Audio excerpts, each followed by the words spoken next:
Week 7's almost in the books. We're going to look at the trends from the running back position from Sunday and the Thursday night game to see what's going on with these running backs and talk some ball on them. This is going to help you with waivers a little bit. Not many under-the-radar running backs hit this week, but we're also going to look at some veterans who have some storylines around them that we need to talk about for the long term. Look at their workload and what's happening with them. But before we dig in, you need to click that subscribe button right now, because we're going to be going heavy on the waiver wire tomorrow, talking about running backs and wide receivers. The next day, we're going to do it again, talking about tight ends and quarterbacks. On top of that, we're using these videos to help you set your lineups. Click that button, stop missing out. Ric Flair's watching. You do not want to disappoint him.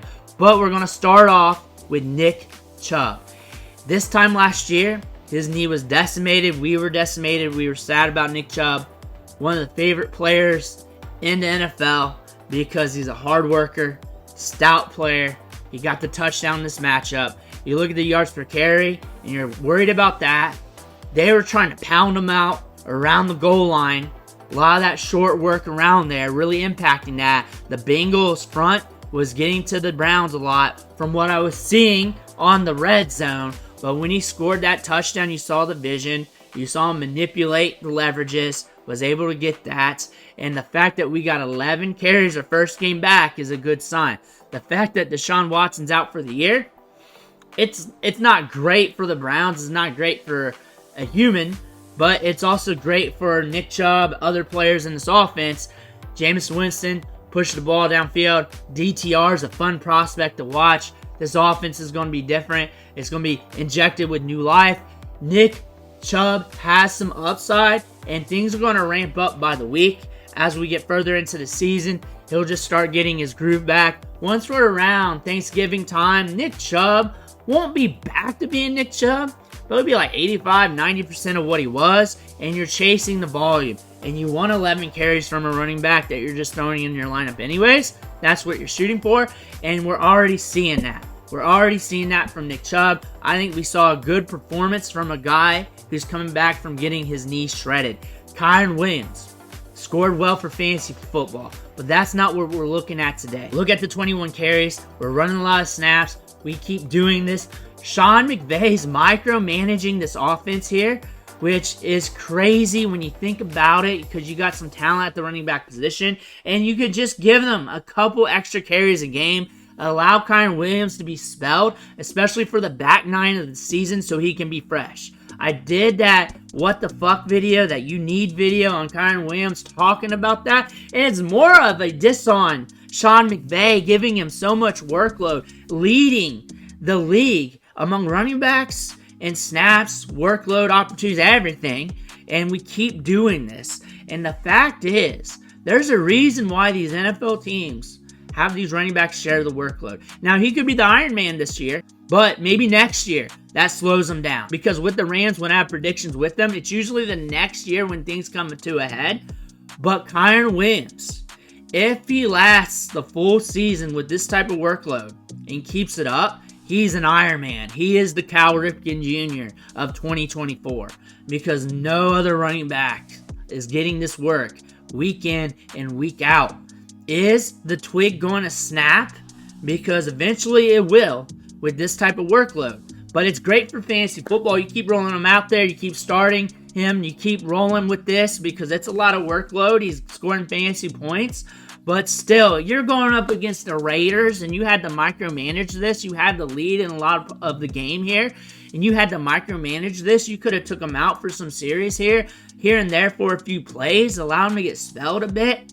He's getting a lot of workload. It's great for fantasy. I like Kyren Williams. He helped build the channel. But again, I don't like what Sean McVay's doing here. Kenneth Walker is a guy that is going to win some leagues. If he stays healthy, he's getting a lot of work in the passing game.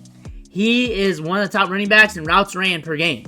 And that's just sneaking under our nose right now. On top of that, he's a threat to score in any given play with that 4.3 speed. And the coaching staff said that going into the season, that they were going to use him a lot due to that. And we're seeing that right now, is getting that work in the passing game.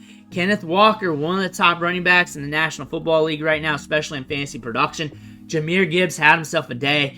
Stellar in the passing game, stellar in the running game. That first round pick, top tier speed, just getting it done. And we saw David Montgomery come out for a short bit. We thought he was going to be done for the day, but came back. So glad he came back. But Jahmyr Gibbs, popping off runs, scoring touchdowns, catching balls out of the backfield. It's what you would expect. Aaron Jones coming back from an injury. We did not know earlier last week whether or not he was going to play. Not only did he play, but he played very well. Had that long run for a score here. 14 carries, 93 yards, and a touchdown. Holding the other running backs on the team at bay. He has been a breath of fresh air. You drafted him in the dead zone, and he's hitting for you. He's your RB1 or RB2 right now, and you're loving it. Kendre Miller is a running back to watch off the waiver wire this week. Got some run. He's explosive. Of course, this is the Alvin Kamara show. However, it's a stash play option. Most of the stash play options are stashed. This is a running back who's young, who's got good size adjusted athleticism, who sees an opportunity on the field, could cash in for you. So it's another running back to look at. Josh Jacobs is getting volume. He's scoring touchdowns. He's getting work in the passing game, especially when the game script's broken. He is a running back that you know who's going to get touches every week. He doesn't hit every single week, but he's been good over the last 4 games. So again, Josh Jacobs is doing fine. Najee Harris has cashed in the last 2 games. Looking good with Russell Wilson. Everything's looking better with Russell Wilson against a tough New York Jets defense here. That being said, he's a guy to monitor going forward. We got the Giants coming up, then a bye week. Should be getting volume, should be scoring fantasy points, should be a guy to look at, especially if you're looking for a running back to get via trade. Alexander Mattison is a cheap running back, maybe on waivers, maybe a guy to win off trade on the cheap here, because one, he's on the Raiders, and he's starting to win some workload. 3 games in a row where he hit in fantasy production. He's getting work in the passing game. Zamir White's not it. Alexander Mattison is kind of it. He's doing something. Another running back to look at. He is getting volume, 23 carries in this game, getting a lot of work. Saquon Barkley is that dude. And he had a revenge game against the Giants, at his old stomping grounds, and got it done. Nobody was really against Saquon Barkley. I guess some people were, but he's getting it done with the Eagles. He's looking solid. He's getting that work. Very few down games. He's at least giving you something on the weekly and looking solid for the rest of the season. Tyrone Tracy, very good running back prospect.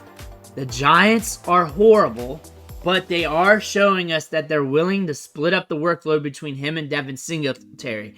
So that is something to look at going forward when game scripts break. We got the Steelers on the road. Tough defense to go up against. It could look like this again, but when you look at the New York Giants, you're going to see a lot of games where it's ugly because this team is ugly. Tyrone Tracy, though, has that pop, and we're seeing him get some work still, even with Devin Singletary back. Tyler Goodson came out of nowhere, scored some fantasy points, got that touchdown. Jonathan Taylor should be back soon. But if you're just looking for touches and Taylor is out, look at him, pick him up, see what happens. Just a gamble play for him. Those are the trends from the running back position from week 7. Let me know what you think in the comments below. Make sure to hit that subscribe button on the way out. Thank you for watching. Catch you on the next video.